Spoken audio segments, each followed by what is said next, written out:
Hello, I am Erdem from UVision.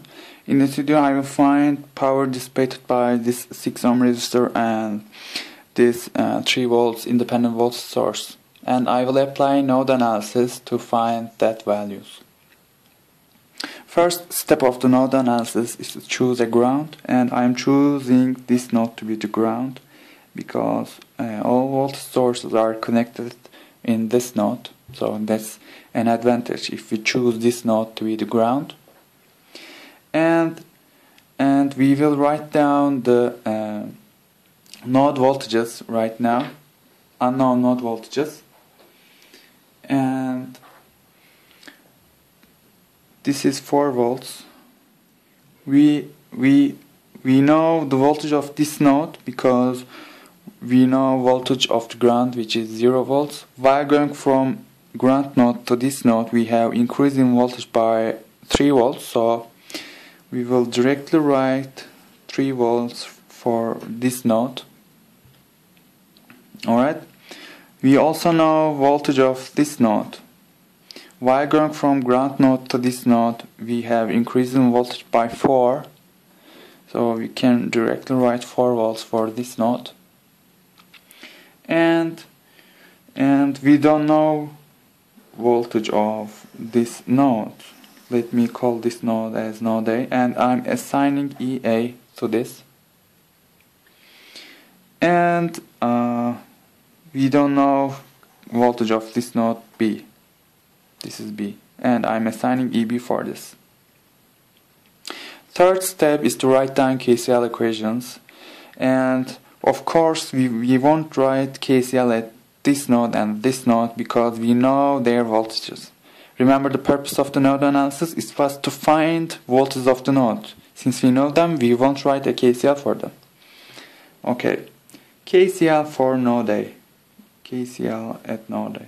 There are 1, 2, 3 and 4 currents related to node A, so we will have 4 terms in the KCL equation. We don't know current through this 6 ohm resistor, but voltage across it is EA minus 3, and if we divide this by 6, we can find current through it. And notice we have assumed that current through it is away from node A.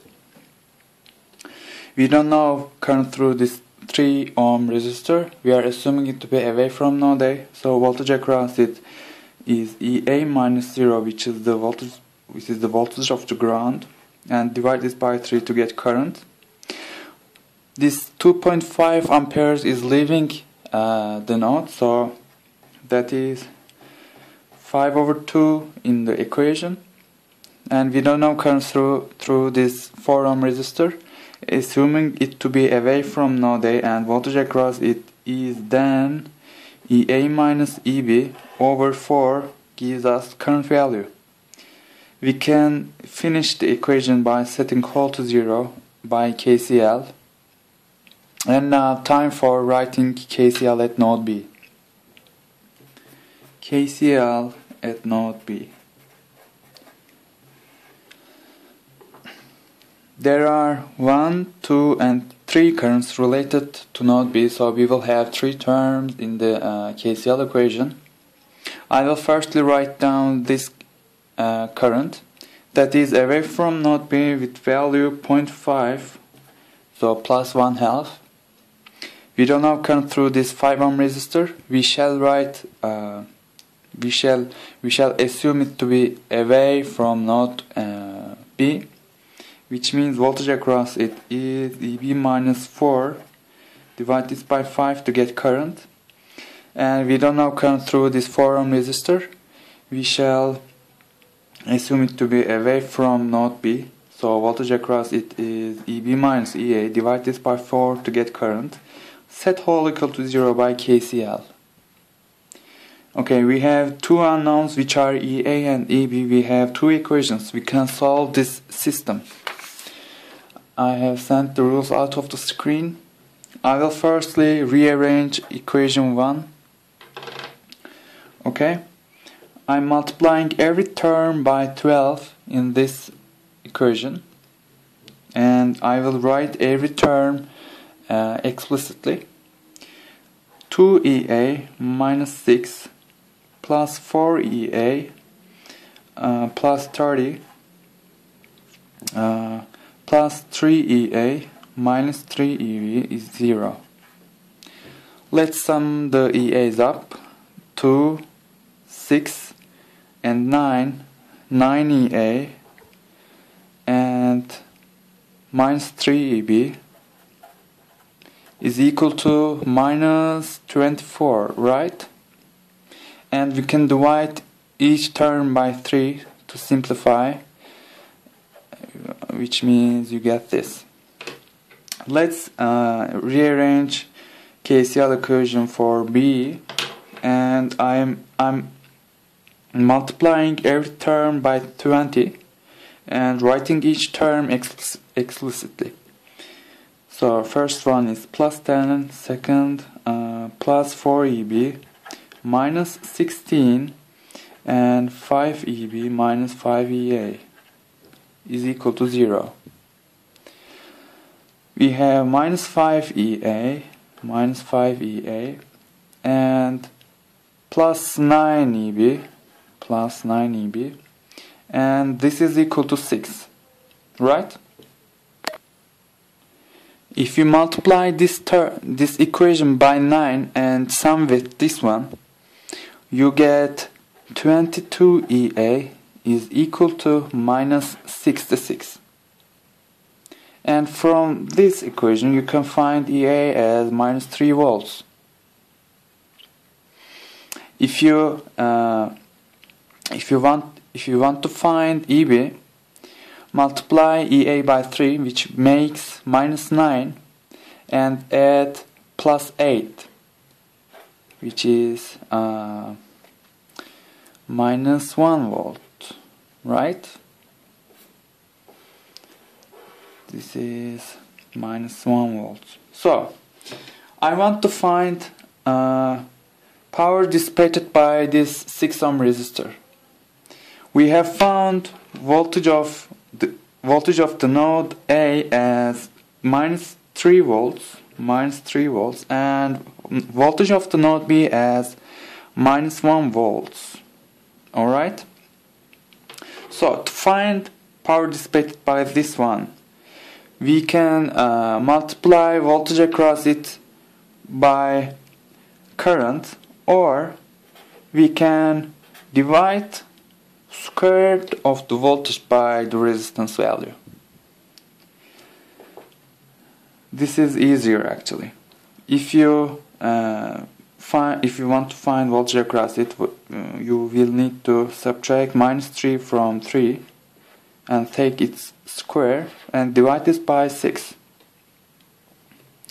What this makes is you have here 6, take its square, which makes 36, and divide this by 6, you get 6 watts.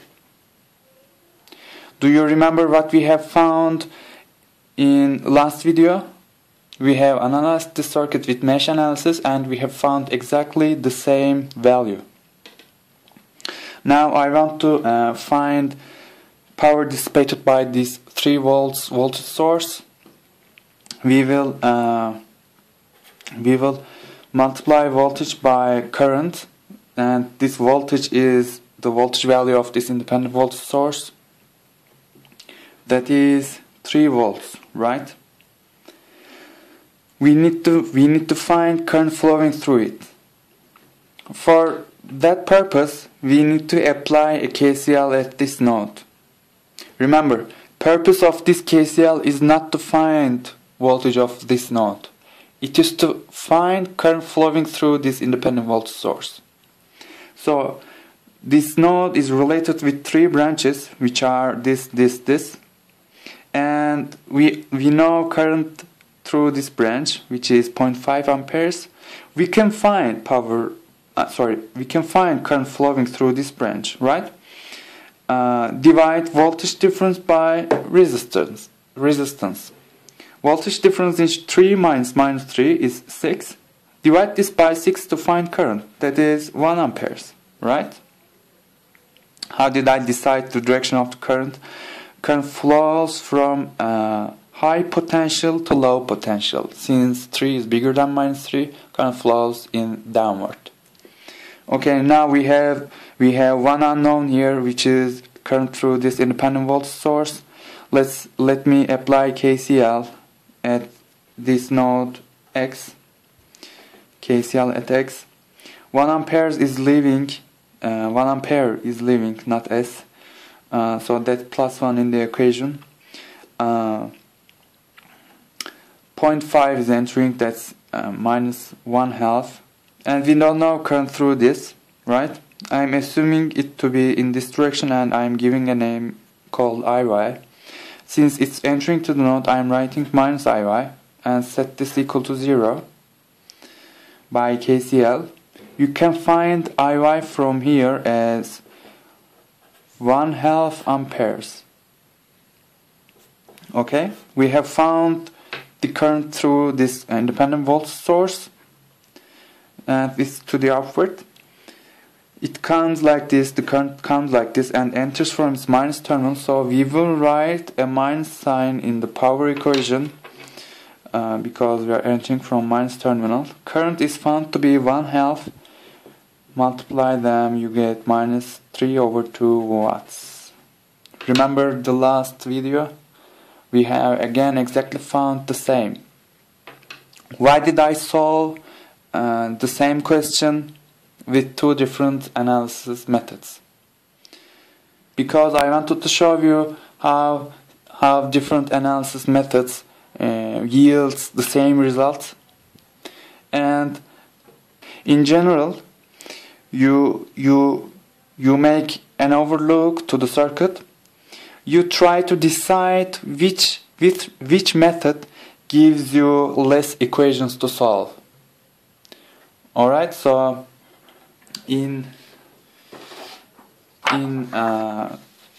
last video I have solved actually 1, 2 and 3 equations, and in this video we have solved 2 equations, right? So in real life this is more preferable because you have 2 equations to solve. You always try to avoid more equations because this is much easier. Alright, thanks for watching.